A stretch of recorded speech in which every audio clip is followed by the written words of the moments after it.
আরে বাহ জ্যোতি, তুই তো আজকে পুরো টাইমে এসেছিস। হ্যাঁ, আজকাল তুই টাইমেই আসছিস। খুব ভালো, আমার কাজটাও টাইম মতো হয়ে যাচ্ছে। হ্যাঁ দিদি, তুমি তো জানো আমার বিয়ে ঠিক হয়ে গেছে। মায়ের শরীরটা ভালো না, তাই তাড়াতাড়ি কাজ সেরে বাড়ি চলে যাই। তারপর বাবার জন্য রুটি তরকারিও বানাতে হয়।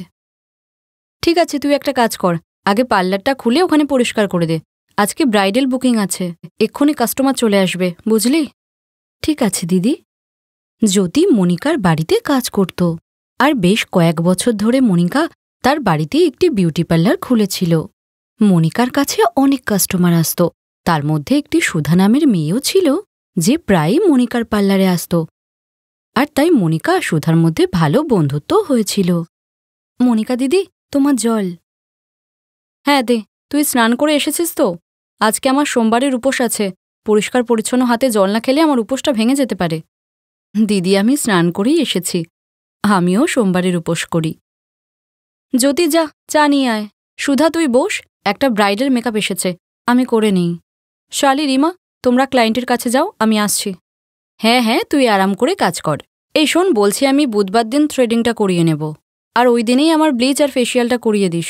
তুই তো জানিস আমার বাড়িতে অনুষ্ঠান আছে, তাই শুক্রবারের আগে আমি এসব করে নেব। আর ভালো করে আমার হেয়ারস্টাইল আর মেকআপ করিয়ে দিস। ঠিক আছে, করে নিস।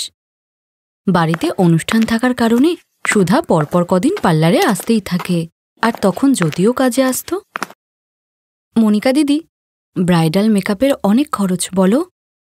হ্যাঁ, টাকা তো আমি সবার থেকে নেই, কিন্তু তুই কেন জিজ্ঞাসা করছিস? তুই টেনশন করিস না, আমি তোর মেকআপ এমনিই করে দেব, এখনও তো সময় আছে বিয়ের। হ্যাঁ দিদি, এখনও কিছুদিন বাকি আছে। থ্যাংক ইউ দিদি, তুমি আমার মেকআপ করিয়ে দেবে, এটা আমি মাকে বলেছিলাম। আচ্ছা দিদি, আমি চা করে নিয়ে আসি। তুমি সকাল থেকে কাজ করছো, ক্লান্ত হয়ে গেছ। মনিকার বান্ধবী সুধা এই সব কথা শুনেছিল। এই মনিকা শোন, আমি কি শুনলাম, জ্যোতির বিয়ে নাকি? হ্যাঁ, এই মাসের 15 তারিখ ওর বিয়ে। আমি ওর ব্রাইডাল মেকআপ করিয়ে দেব। আসলে আমার থেকে মেকআপ করানোর ওর খুবই ইচ্ছা। তোর কি মাথাটা খারাপ হয়ে গেছে নাকি? এত দামি মেকআপ প্রোডাক্ট তুই ওর মুখে লাগাবি? আরে ও একটা কাজের মেয়ে, তুই নিজে ভাব, ওকে তৈরি করতে তোর ঘৃণা হবে না? সত্যি তুই খুবই সরল। আরে এই কাজের মেয়েরা খুব চালাক হয়, ইচ্ছা করে গরিব হওয়ার নাটক করে যাতে তোর মতো ভালো মানুষদেরকে ফাঁসাতে পারে। না না সুধা, এমন কিছু নয়, বেচারি খুবই গরিব, এখন ওকে বিয়ের কোণে কে সাজাবে? আর আমার তো নিজেরই বিউটি পার্লার, ও আমার বাড়িতে কাজ করে, এতটুকু সাহায্য তো আমি করতেই পারি, বল? আমি তো তোকে এটাই বলবো, কাজের লোকেদের বেশি মাথায় তোলা ঠিক না। তুই ভুল করছিস, দেখিস তোর সঙ্গে খারাপ কিছু না হওয়া পর্যন্ত তুই বুঝবি না। মনিকা সুধার কথাতে কোনো গুরুত্ব না দিলেও সুধা নিজেকে প্রমাণ করার জন্য একটা পরিকল্পনা করে ফেলেছিল, আর সুধার বাড়ির অনুষ্ঠানের জন্য সে মনিকার কাছে তৈরি হতে এসেছিল। মেকআপ কিটটা কোথায় গেল? সকাল থেকে খুঁজেই যাচ্ছি, পাচ্ছি না। ওর ভিতরেই তো সব মেকআপের প্রোডাক্ট রয়েছে। কি হলো মনিকা, আমার হেয়ারস্টাইল আর মেকআপটা তাড়াতাড়ি করা, আমি বেরোবো তো। ফাংশনে যাব, আমার হাজব্যান্ড ওয়েট করছে। যদি আমি জানতাম তোর মেকআপ কিট হারিয়ে গেছে, আমি আসতামই না। এ তুই রেখেছিলি কোথায়? এমনি তোর পার্লার থেকে তো কিছু হারায় না। জানি না কোথায় আছে, হেল্পারদেরও ফোন করলাম, ওরাও বলল জানে না। ঠিক আছে, কোনো ব্যাপার না, পরে খুঁজে নেব। আমার কাছে আরও একটা মেকআপ কিট আছে, ওখান থেকেই তোর মেকআপ করিয়ে দিচ্ছি, ওটাও খুব ভালো। মনিকা, জ্যোতি তোর মেকআপ কিটটা চুরি করে নেয়নি তো? ওর তো বিয়ে, তাই শ্বশুরবাড়িতে নিয়ে চলে যাওয়ার জন্য হয়তো চুরি করে নিয়েছে। না না না, জ্যোতি এমনটা করবে না, ওর উপরে আমার পুরো বিশ্বাস আছে। ও এভাবে মেকআপ কিট চুরি করবে না। চল, আমি তোর মেকআপ করে দিই, বস।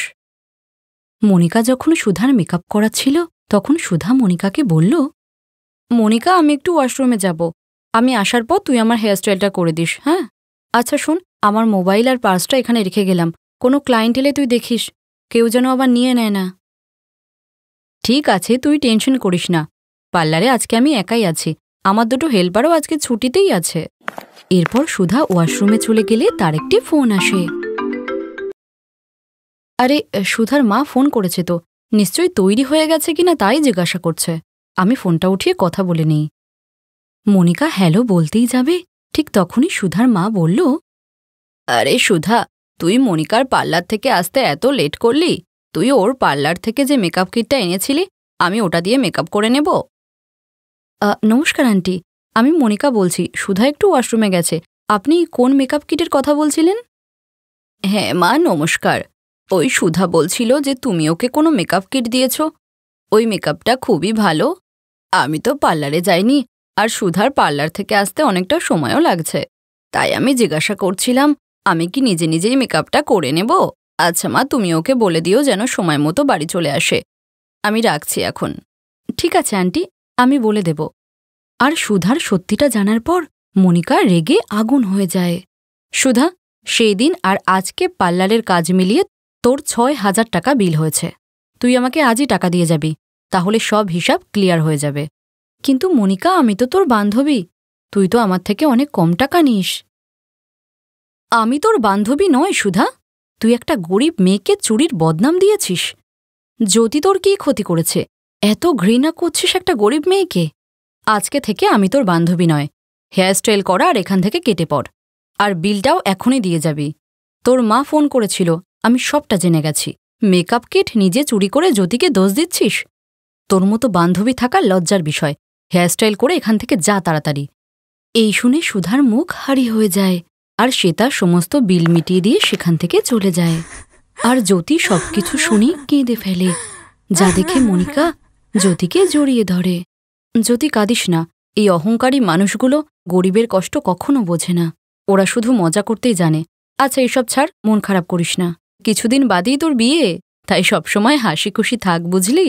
তুই দেখিস আমি তোর এত সুন্দর ব্রাইডাল মেকআপ করিয়ে দেব যে তোর শ্বশুরবাড়ির লোকেরা দেখতেই থাকবে। আচ্ছা, আমি তোর বিয়ের জন্য একটা লেহেঙ্গাও কিনেছি, ওটা আমার তরফ থেকে তোর জন্য গিফট। দিদি, সত্যি তুমি খুব ভালো। ভগবান তোমায় অনেক আশীর্বাদ করুন। এরপর জ্যোতির বিয়ের দিনে মনিকা জ্যোতির জন্য খুব সুন্দর একটা লেহেঙ্গা কিনে আনে, আর ব্রাইডাল মেকআপে জ্যোতিকে সুন্দর করে সাজিয়েও দেয়। এরপর জ্যোতির বাবা মা আর তার শ্বশুরবাড়ির লোকেরা জ্যোতিকে বিয়ের সাজে দেখে খুব খুশি হয়। জ্যোতি মনিকা আর তার হাজব্যান্ডকেও তার বিয়েতে নিমন্ত্রণ করে। মনিকারা বড় লোক ছিল, আর তাই তারা জ্যোতির বাবা মাকে অনেকটা পয়সা দেয় যাতে জ্যোতির বিয়েটা ঠিকঠাক করে হয়ে যায়। এরপর জ্যোতি খুশি হয়ে তার শ্বশুরবাড়ি যায়। এরপর জ্যোতির মা সাবিত্রী মনিকার বাড়িতে কাজ করত, আর সুধার ব্যাপারে তাকে অনেক কিছু জানাত। আর বিয়ের ফটো ভিডিও দেখিয়ে সাবিত্রী খুব খুশি হতো, কারণ সে স্বপ্নেও ভাবেনি যে বিয়ের দিন তার মেয়ে এমন সুন্দর সাজবে আর খুশি হয়ে শ্বশুরবাড়ি যাবে। আর সুধার সুন্দর জীবনের কথা শুনে মনিকাও খুশি হতো।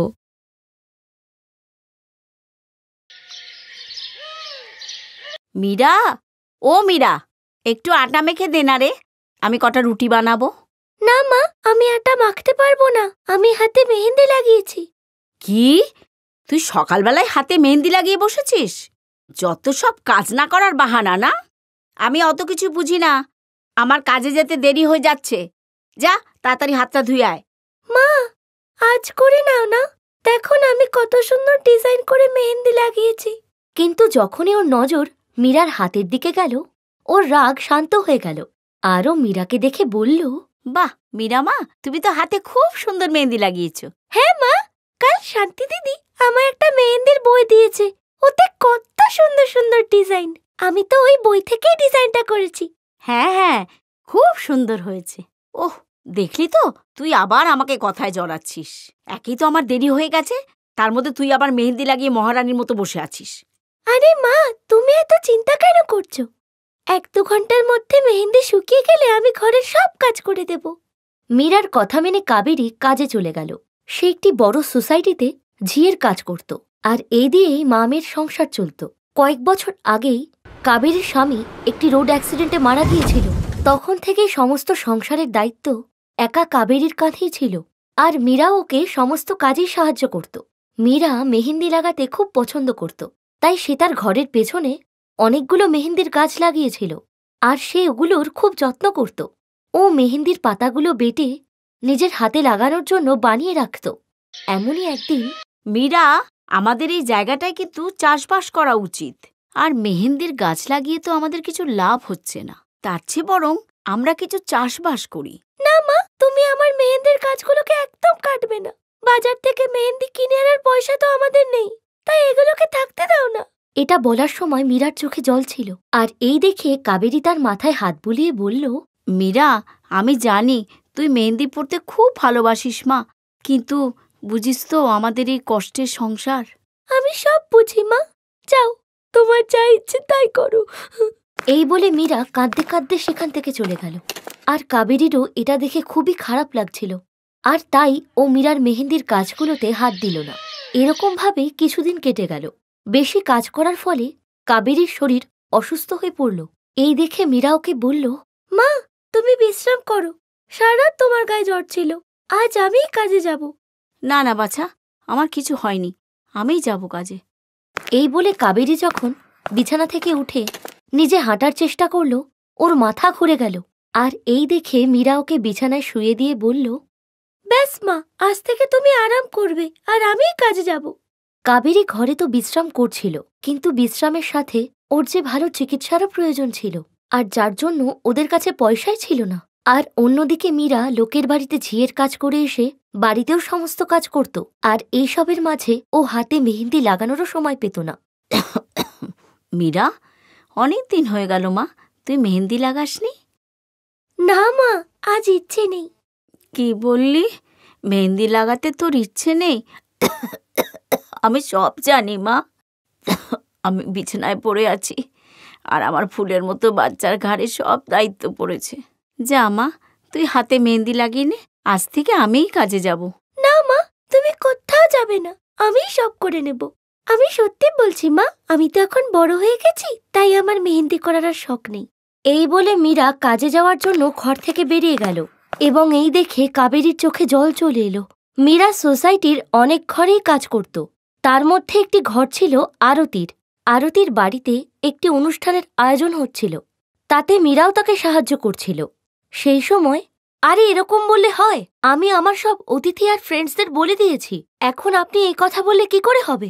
অনেকক্ষণ কথাবার্তার পর আরতি ফোনটি রেখে দিলে ওকে উদাস দেখে মীরা ওকে জিজ্ঞেস করল, কি হয়েছে ম্যাডাম, আজ আপনাকে চিন্তিত দেখাচ্ছে? হ্যাঁ মীরা, খুব মুশকিলে পড়লাম রে। কাল তো মেহেন্দির অনুষ্ঠান, আর আজ লাস্ট আওয়ারে বিউটি পার্লারের মেয়েটা আসবে না বলে জানিয়ে দিল।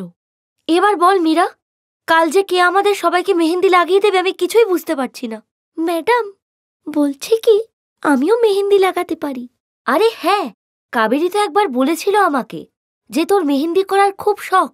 আমার কোনো অসুবিধা নেই মীরা, তুই সবটা ভালো করে বুঝে নে, অনেকজনের হাতে তোকে মেহেন্দি লাগাতে হবে। তুই পারবি তো মা? আপনি একদম চিন্তা করবেন না ম্যাডাম, আমি সব ভালো করে করব। অনেকদিন বাদে মীরার চেহারায় আজ খুশি দেখা গেল। সে বাড়িতে গিয়ে মেহেন্দির পাতা বেটে মেহেন্দি তৈরি করতে লাগলে ওকে দেখে মা কাবেরী বলল, সন্ধে হয়ে গেল মা, আজ আর মেহেন্দি লাগাস না, বাইরে খুব ঠান্ডা। না মা, আমি এই মেহেন্দি আমার জন্য বানাচ্ছি না, এটা 5th ফ্লোরের আরতি ম্যাডামের জন্য। ঠিক আছে মা, কিন্তু খুব সাবধানে, কাজে যেন কোনো ভুল না হয়। মা তুমি একদম চিন্তা করো না, আজ পর্যন্ত মেহেন্দি করতে গিয়ে আমার কোনো ভুল হয়েছে? মীরা মেহেন্দি তৈরি করে পরের দিন আরতির বাড়িতে পৌঁছে গেল। ও যখন মেহেন্দি কোণে ভরতে লাগলো, তখন এই দেখে আরতির এক বান্ধবী আরতিকে বলল, আরতি, এ আবার তুমি কাকে ডাকলে? তুমি কি আমার দেওয়া বিউটি পার্লারের নাম্বারে ফোন করে কথা বলনি? হ্যাঁ, কথা তো হয়েছিল, কিন্তু ও লাস্ট আওয়ারে আসবে না বলে জানিয়ে দিল। বাই দ্য ওয়ে, তুমি কিছু চিন্তা করো না, এই আমাদের হাউসমেট কাবেরীর মেয়ে মীরা খুব সুন্দর মেহেন্দি লাগায়। ওফো আরতি, তুমিও না? আরে পার্লারের ব্যাপারটাই যে আলাদা, ওদের মেটেরিয়াল ব্র্যান্ডেড হয়, আর মেহেন্দির কালারের গ্যারান্টিও থাকে, আর এর মেহেন্দিতে কোনো লেভেলই তো নেই। আর যদি এটা হাতে লাগালে কোনো সাইড এফেক্ট হয়ে যায় তখন? না ম্যাডাম, আপনি একদম চিন্তা করবেন না, এই মেহেন্দি আমি নিজে হাতে বেটে তৈরি করেছি, আর হাতের ক্ষতি হবে এমন কিছুই এতে নেই। না ভাই আরতি, আমি আমার হাতের স্কিন নিয়ে কোনো রিস্ক নেব না, তোমাদের ইচ্ছে হলে তোমরা লাগাও, আমি পার্লারেই যাব। এই বলে আরতির বান্ধবী শালিনী সেখান থেকে চলে গেল। এরপর আরতি মীরাকে ইশারা করে তার কাজ শুরু করতে বলল। বাহ, কি সুন্দর মেহেন্দি লাগিয়েছে, সত্যি বাচ্চাটার হাতে তো জাদু আছে। আমার তো মনে হয় এই মেহেন্দির রং পার্লারের ধারে কাছেও আসবে না। এবার তুমি থামো তো শালিনী, আর মেহেন্দির রং কেমন ফুটবে তা তো তুমি কালই দেখতে পাবে, বাচ্চা মেয়েকে ভয় দেখিও না তো। আরে আমার কি, আমি তো পার্লার থেকেই মেহেন্দি লাগাবো, বাদবাকি তোমরা তোমাদেরটা বুঝে নাও। এই বলে শালিনী রাগ করে সেখান থেকে চলে গেল। ওর বিশ্বাস ছিল যে মীরার মেহেন্দির রং ফুটবে না, আর সাথে সাথে হাতে তার সাইড এফেক্টও হতে পারে। কিন্তু যা ঘটল সবই তার উল্টো। পরের দিন মীরার বাড়িতে। আরে ম্যাডাম, আপনি এখানে? আজ আপনি আমার কাজে আসতে বারণ করেছিলেন, তাই আমি যাইনি। হ্যাঁ মীরা, কাল তুমি কত পরিশ্রম করলে, তাই আমি আজ আসতে বারণ করেছি। আর আজ আমি একটা অন্য কাজে এসেছি, ভেতরে বসাবে না? ক্ষমা করবেন ম্যাডাম, আসুন না, আপনি ভেতরে আসুন। আরতিকে দেখে কাবেরীও বিছানা ছেড়ে উঠে দাঁড়ালো। আরতির সঙ্গে ওর বান্ধবী শালিনীও ছিল। মীরা ওদের জল দিয়ে বলতে লাগলো, এই নিন ম্যাডাম, মেহেন্দির রং ঠিক করে ফুটেছিল তো? এটা আমি নয়, শালিনী তোমায় বলবে। এরপর শালিনী তার হাত মীরার দিকে বাড়িয়ে দিল। তার হাতের অনেক জায়গায় ক্ষতের চিহ্ন ছিল। এই দেখে মীরা ওকে বলল, আরে এ কি করে হলো ম্যাডাম? মীরা, আমি যে তোমার থেকে মেহেন্দি করাইনি, তার ওপর যে তোমার আবার মেহেন্দির অপমানও করেছি, তারই শাস্তি পেয়েছি আমি সব থেকে দামি পার্লারে গিয়ে মেহেন্দি করিয়েছিলাম। আর আমি ওদের জোর করে এও বলেছিলাম যেন মেহেন্দির রং গাঢ় হয়। আর জানি না কি মিশিয়েছিল ওতে, তাই আমার হাতের এই অবস্থা। আর অন্যদিকে তোমার মেহেন্দির রং আরতির হাত দেখলেই বোঝা যায়। এরপর আরতি তার হাত মীরার দিকে বাড়িয়ে দিল, যাতে মীরার করা মেহেন্দির রং ভালো মতোই ফুটেছিল। এরপর আরতি কাবেরীকে বলল, ব্যাস কাবেরী, মীরাকে দিয়ে তুমি ঝিয়ের কাজ অনেক করিয়ে নিয়েছ, এবারও সেটাই করবে যেটা ওর করা উচিত। আগে আপনি কি বলতে চাইছেন ম্যাডাম? মীরা এবার থেকে সবার হাতে মেহেন্দি লাগাবে। আমার এক বান্ধবীর বিউটি পার্লার আছে, ওর মীরার হাতের কাজ আর মেহেন্দির কোয়ালিটি খুব ভালো লেগেছে, তাই ও মীরাকে ওর ওখানে কাজে রাখতে চায়। মীরা ওখানে ভালো টাকাও পাবে আর পার্লারের অন্য কাজগুলোও শিখতে পারবে। আরতির কথা শুনে কাবেরীর চোখে খুশির অশ্রু এসে গেল। ও হাত জোর করে আরতিকে ধন্যবাদ জানালো। আর এই শুনে মীরাও খুব খুশি হয়েছিল, কারণ সে এখন মেহেন্দি লাগিয়ে না শুধু তার শখ পূরণ করতে পারবে, তার সাথে সাথে টাকা উপার্জন করে মায়ের চিকিৎসাও করাতে পারবে। Best buddies. হ্যালো ফ্রেন্ডস, এই ভিডিওটা দেখার জন্য ধন্যবাদ। যদি এই ভিডিওটা তোমাদের ভালো লেগে থাকে তাহলে প্লিজ লাইক, সাবস্ক্রাইব আর কমেন্ট অবশ্যই করবে এই ভিডিওতে। আর হ্যাঁ, শেয়ার করতে ভুলো না কিন্তু। আরো অনেক মজাদার ভিডিও দেখার জন্য নিচে দেওয়া এই বেল আইকনটাকে প্রেস করো। দেখতে থাকো বেস্ট বাডিজ।